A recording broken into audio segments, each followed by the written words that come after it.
बड़ी खबर, थोड़ी ही देर में बजरंगबली के दर्शन करेंगे मुख्यमंत्री केजरीवाल।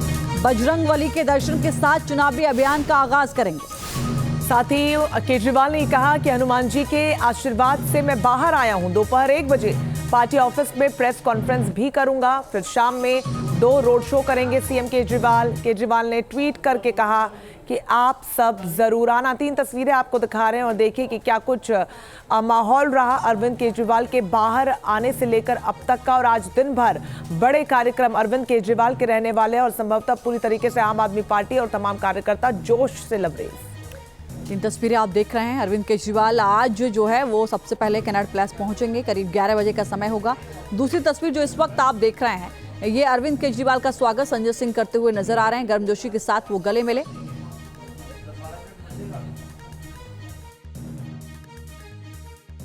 दिल्ली के मुख्यमंत्री अरविंद केजरीवाल को कल ही सुप्रीम कोर्ट से जमानत मिली है। ऐसे में मुख्यमंत्री दिल्ली के कनॉट प्लेस स्थित प्राचीन हनुमान मंदिर में दर्शन के लिए 11 बजे के करीब में मौजूद रहेंगे। दिल्ली के मुख्यमंत्री ने ट्वीट करके भी ये जानकारी दी है। और चूंकि जब कल मुख्यमंत्री को जमानत मिली है तब उस वक्त पूरी आम आदमी पार्टी ने, मंत्री सौरभ भारद्वाज ने, अरविंद केजरीवाल की पत्नी सुनीता केजरीवाल ने, सभी लोगों ने कहा कि ये बजरंगबली का आशीर्वाद है, ये हनुमान जी के आशीर्वाद से ही उनको जमानत मिली है, उनको बेल मिली है। और अरविंद केजरीवाल ने भी ट्वीट करके कहा है कि बजरंगबली के आशीर्वाद से एक बार फिर से मैं दिल्ली वासियों की सेवा में मौजूद हूं, मैं चुनाव प्रचार कर सकूंगा। तो 11 बजे अरविंद केजरीवाल तमाम अपने सहयोगी, मंत्री, कैबिनेट व परिवार के साथ कनॉट प्लेस में हनुमान जी के दर्शन करने के लिए आएंगे। और फिर उसके बाद मेहरौली, दक्षिणी दिल्ली लोकसभा व पूर्वी दिल्ली लोकसभा में रोड शो करेंगे। 1 बजे आम आदमी पार्टी की प्रेस कॉन्फ्रेंस को संबोधित करेंगे। सुनीता केजरीवाल ने भी ट्वीट करके जानकारी दी थी कि बजरंगबली के आशीर्वाद से ही ये काम संभव हो पाया है। मंत्री सौरभ भारद्वाज ने कहा था कि यह हनुमान जी की कृपा है और हनुमान जी की कृपा से ही मुख्यमंत्री अरविंद केजरीवाल को जमानत मिली है। ऐसे में बजरंगबली को थैंक यू बोलने के लिए, उनको धन्यवाद कहने के लिए, उनके चरणों में नमन वंदन करने के लिए अरविंद केजरीवाल दिल्ली के कनॉट प्लेस स्थित प्राचीन हनुमान मंदिर में दर्शन के लिए आएंगे। इससे पहले भी अरविंद केजरीवाल जब मुख्यमंत्री बने थे तब भी लगातार और कई बार बीच बीच में अरविंद केजरीवाल खुद को बजरंगबली का भक्त बताते हुए दिल्ली के कनॉट प्लेस स्थित प्राचीन हनुमान मंदिर में दर्शन करने के लिए आते रहे। और अब जमानत मिलने के बाद, बेल मिलने के बाद अपना चुनाव प्रचार शुरू करने से पहले अरविंद केजरीवाल एक बार फिर से बजरंगबली के सामने नतमस्तक हैं और फिर इसके बाद अपने चुनाव प्रचार अभियान की शुरुआत करेंगे। वीडियो जर्नलिस्ट जगदीश के साथ मणिदीप शर्मा, न्यूज़ नेशन। तो अरविंद केजरीवाल की जमानत मिली तो आम आदमी पार्टी के कार्यकर्ताओं का जोश एकदम हाई नजर आया। बाहर आते ही केजरीवाल ने सियासी हुंकार के साथ ही केंद्र सरकार से लड़ने के लिए एकजुट होने की अपील कर डाली। केजरीवाल के बाहर आने के बाद दिल्ली की सड़कों पर कैसा माहौल था, इस रिपोर्ट के जरिए समझिए।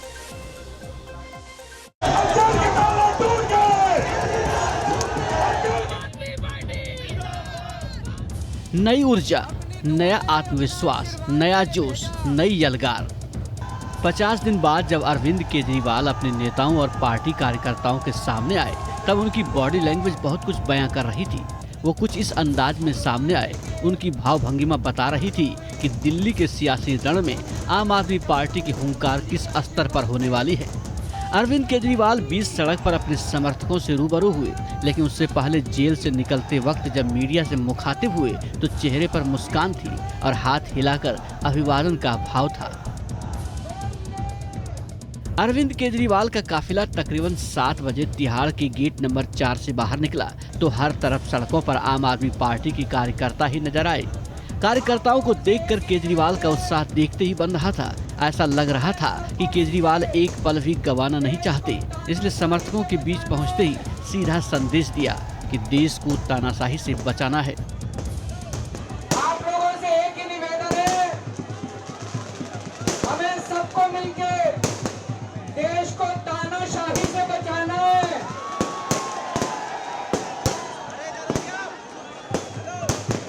मैं तन मन धन से लड़ रहा हूं, संघर्ष कर रहा हूं तानाशाही के खिलाफ, लेकिन 140 करोड़ लोगों को तानाशाही से लड़ना पड़ेगा। केजरीवाल को देखकर लगा ही नहीं कि वो 50 दिनों से कस्टडी में थे। कार्यकर्ताओं का हुजूम बता रहा है कि दिल्ली से लेकर पंजाब तक पार्टी जिस उत्साह को ढूंढ रही थी, केजरीवाल ने बाहर आते ही उसे रिचार्ज कर दिया। शायद केजरीवाल पूरी प्लानिंग के साथ आए हैं, इसलिए उन्होंने आते ही अपना टाइम टेबल भी बता दिया। उन्होंने बता दिया कि अगली मुलाकात हनुमान मंदिर पर होगी। कल 11 बजे कनॉट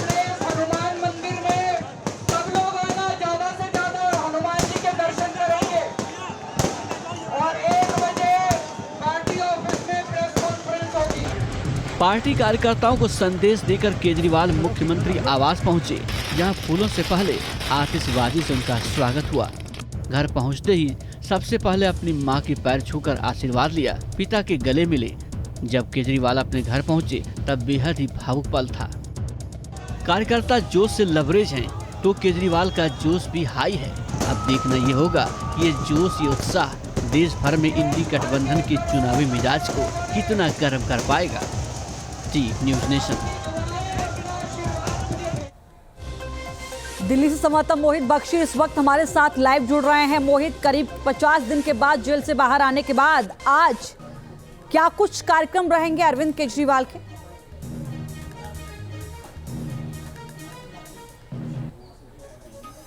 देखिए, 4 बड़े कार्यक्रम मुख्यमंत्री अरविंद केजरीवाल के रहेंगे, जिसमें सबसे पहले तो वो अभी तो आवास में हैं, अपने घर पर ही हैं जहां उनका सरकारी आवास है, लेकिन इसके बाद 11 बजे के करीब उनको हनुमान मंदिर जाना है कनॉट प्लेस में। वहां पर वो अमूमन जाते रहते थे, लेकिन इस बार खास वजह है कि जैसे ही जेल से आए तो उन्होंने ऐलान किया कि हनुमान मंदिर में जरूर जाऊंगा, और 11 बजे वो वहां जाएंगे। उसके बाद 1 बजे के करीब कार्यकर्ताओं को संबोधन करना पार्टी में, और जो प्रेस कॉन्फ्रेंस है वो मुख्यमंत्री करेंगे। उसके बाद एक बड़ा रोड शो जो है वो मेहरौली में किया जाएगा, और उसके बाद जो दूसरा बड़ा रोड शो है जिसमें भगवंत मान भी उनके साथ रहेंगे, वो पूर्वी दिल्ली में किया जाएगा, कृष्णानगर इलाके में। तो मुख्यमंत्री का जो इलेक्शन कैंपेन है वो आज ही से शुरू हो जाएगा, और इसके लिए पूरी तैयारियां पहले ही कर ली गई थी। उम्मीद क्योंकि लग रही थी आम आदमी पार्टी को कि मुख्यमंत्री अरविंद केजरीवाल आएंगे, उनके जो कैंपेन है उसको नया बूस्ट मिलेगा, और इसीलिए पूरी तैयारियां पहले की गई थी। और 2 रोड शो जिसमें भगवंत मान का नाम पहले था, लेकिन अब मुख्यमंत्री अरविंद केजरीवाल भी उसमें शामिल रहेंगे और अपनी पार्टी के लिए प्रचार करेंगे। बिल्कुल मोहित, और बिल्कुल जो तस्वीरें हैं वो अलग देखने को मिलेंगी, और जो तस्वीर भी सामने आई जब वो रिहा होकर आए, संजय सिंह ने जिस तरीके से उनको गले लगाकर एकदम से ऐसे उठाया जैसे आप कितने सालों से बिछड़े दोस्त को गले मिल रहे हो। लेकिन अब जब वो प्रचार करेंगे, क्या वही पुराने अरविंद केजरीवाल देखने को मिल सकते हैं? क्या संभावनाएं हैं, जो मुद्दे हैं जो वो बात सामने रखेंगे, क्या कुछ अलग नया देखने को मिल सकता है? क्योंकि अब जब रोड शो करेंगे वो काफी दिनों बाद चुनाव प्रचार में उतरेंगे।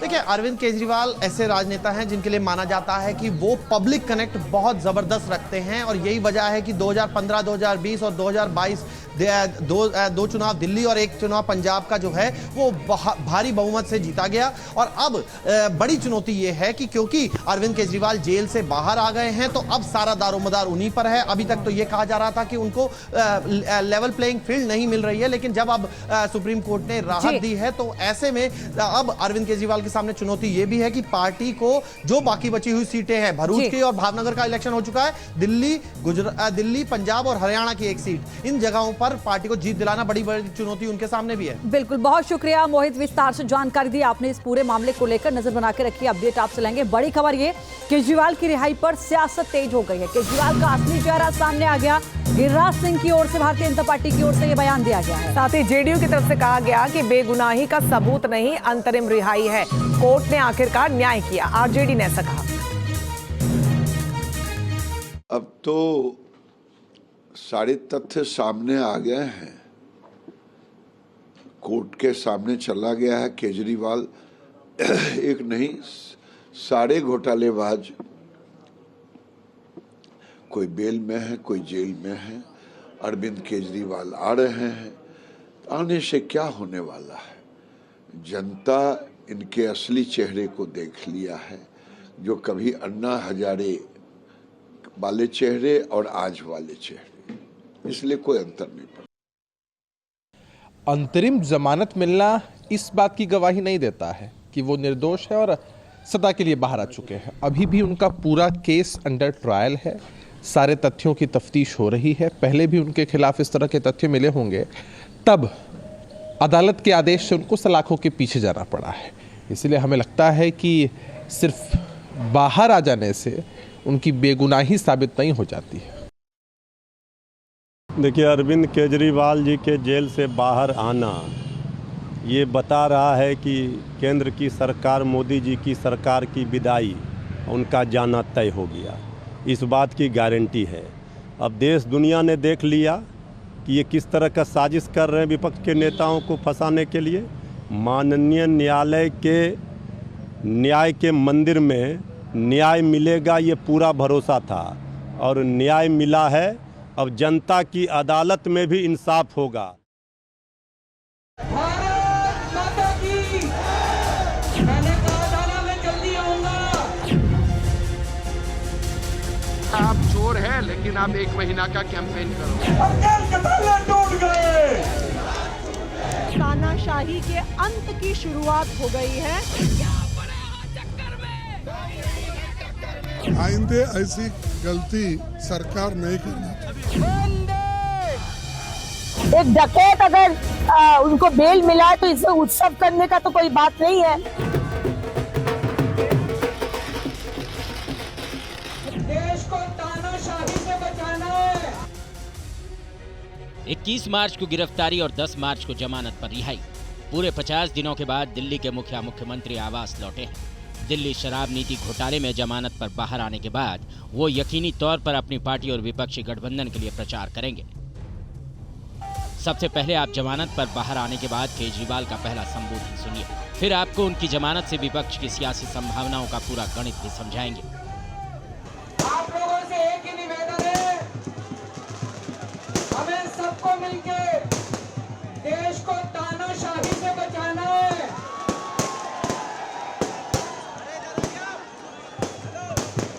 मैं तन मन धन से लड़ रहा हूँ, संघर्ष कर रहा हूँ तानाशाही के खिलाफ, लेकिन 140 करोड़ लोगों को तानाशाही से लड़ना पड़ेगा। केजरीवाल के प्रचार से लोकसभा के बाकी बचे 4 चरण के चुनाव में विपक्षी गठबंधन कितना कमाल कर पाएगी, ये तो 4 जून को पता चलेगा। लेकिन अभी इतना तो तय है कि विपक्षी गठबंधन कम से कम 45 सीटों पर फायदा उठाने की पूरी कोशिश करेगा। ये सीटें हैं दिल्ली की 7, हरियाणा की 10, चंडीगढ़ की 1, पंजाब की 13, झारखंड की 14। दिल्ली, हरियाणा और चंडीगढ़ में कांग्रेस का आम आदमी पार्टी से गठबंधन है, तो पंजाब में दोनों दलों का दोस्ताना संघर्ष हो रहा है। जबकि झारखंड के पूर्व मुख्यमंत्री और झारखंड मुक्ति मोर्चा के नेता हेमंत सोरेन अभी जेल में हैं। ऐसे में केजरीवाल के झारखंड में भी चुनाव प्रचार के पूरे आसार हैं। पहले 10 दिन ईडी की हिरासत और फिर 40 दिन तिहाड़ जेल में रहने के बाद केजरीवाल जमानत पर रिहा हुए तो उनके समर्थकों में खुशी की लहर दौड़ गई, तो बीजेपी केजरीवाल पर हमलावर है। सत्य में जेते आज जो है सच्चाई की जीत हुई है और मैं माननीय सुप्रीम कोर्ट का बहुत बहुत धन्यवाद करता हूं। आप चोर हैं लेकिन आप 1 महीना का कैंपेन करो। वो बेल बोलता है क्या? कोई रेस्पेक्टफुल लोग वो बेल लेगा ही नहीं, बोलेगा आई पोलाइटली डिक्लाइन। और क्या बेल है कि आप जाओ 1 तारीख फिर वहां पर आ जाओ। दिल्ली की 7 सीटों पर केजरीवाल की रिहाई विपक्ष के संभावनाओं को नया आयाम दे सकती है। कांग्रेस को पिछले अंकगणित में बदलाव की उम्मीद है। इलेक्शन है और इलेक्शन के वक्त उसको उठा लेके गए थे, कम से कम अब कोर्ट तो ये रिलीफ दिया है और आइंदे ऐसी गलती सरकार नहीं करना चाहिए। अरविंद केजरीवाल को सुप्रीम कोर्ट ने दिया है, सोच समझ के दिया है। अरविंद केजरीवाल हमारे सहयोगी हैं, साथी हैं, तो उनको ये मिला है तो बहुत अच्छी बात है। दिल्ली और पंजाब में खुद आम आदमी पार्टी सत्ता में है। ऐसे में पार्टी का पूरा जोर इन दोनों राज्यों में होने की संभावना है। ਤੁਸੀਂ ਦੇਖਿਓ ਹੁਣ ਜਿਹੜੀ ਆਮ ਆਦਮੀ ਪਾਰਟੀ ਦੀ ਜਿਹੜੀ ਕੈਂਪੇਨ ਹੈ, ਜਦੋਂ ਸਾਡੇ ਬੱਬਰ ਸ਼ੇਰ ਆਣਗੇ ਪੰਜਾਬ ਦੇ ਵਿੱਚ, ਤੁਸੀਂ ਦੇਖਿਓ ਉਹਨਾਂ ਦਾ ਜਲਵਾ ਦੇਖਿਓ। ਪੰਜਾਬ ਦੇ ਲੋਕ ਤਿਆਰ ਹੈ ਜੀ, ਜਿਹੜੀ ਇਹਨਾਂ ਨੇ ਜੋ ਇੱਕ ਬੇਗੁਨਾਹ ਨੂੰ ਅੰਦਰ ਕਰਕੇ ਜਿਹੜਾ ਕੀਤਾ ਸੀਗਾ, ਉਹਦੀ ਸਜ਼ਾ ਪੰਜਾਬ ਦੇ ਲੋਕ ਇਹਨਾਂ ਨੂੰ ਹੁਣ ਵੋਟਾਂ ਦੇ ਵਿੱਚ ਦੇਣਗੇ। केजरीवाल की रिहाई को आम आदमी पार्टी लोकतंत्र की जीत बता रही है, तो बीजेपी कह रही है वो अभी निर्दोष साबित नहीं हुए हैं। उनको कुछ दिनों के लिए सशर्त छोड़ा गया है और शर्त यह है कि ना तो मुख्यमंत्री कार्यालय जा सकते हैं, ना तो सचिवालय जा सकते हैं। उनको 1 तारीख के लिए केवल चुनाव के लिए कोर्ट ने अलाउ किया है और 1 तारीख के बाद उनको दोबारा जेल जाना होगा। जिस दिन अरविंद केजरीवाल को जमानत मिली उसी दिन देश की सबसे बड़ी अदालत ने हेमंत सोरेन की उस अर्जी को खारिज कर दिया जिसमें उन्होंने अपनी गिरफ्तारी को चुनौती दी थी। अरविंद केजरीवाल का झारखंड में प्रचार के लिए जाना भी तय माना जा रहा है, क्योंकि दोनों नेताओं की गिरफ्तारी के बाद जब कल्पना सोरेन और सुनीता केजरीवाल ने मोर्चा संभाला तो दिल्ली और रांची में दोनों के बीच जबरदस्त जुगलबंदी देखी गई। अरविंद केजरीवाल अच्छे वक्ता है, जनता से जोड़ने की कला भी बखूबी जानते हैं। ऐसे में चुनाव प्रचार में उनका विक्टिम कार्ड खेलना लाजमी है। लेकिन बड़ा सवाल ये है कि क्या इससे विपक्षी गठबंधन की सीटों में इजाफे का कमाल हो पाएगा? Team news nation.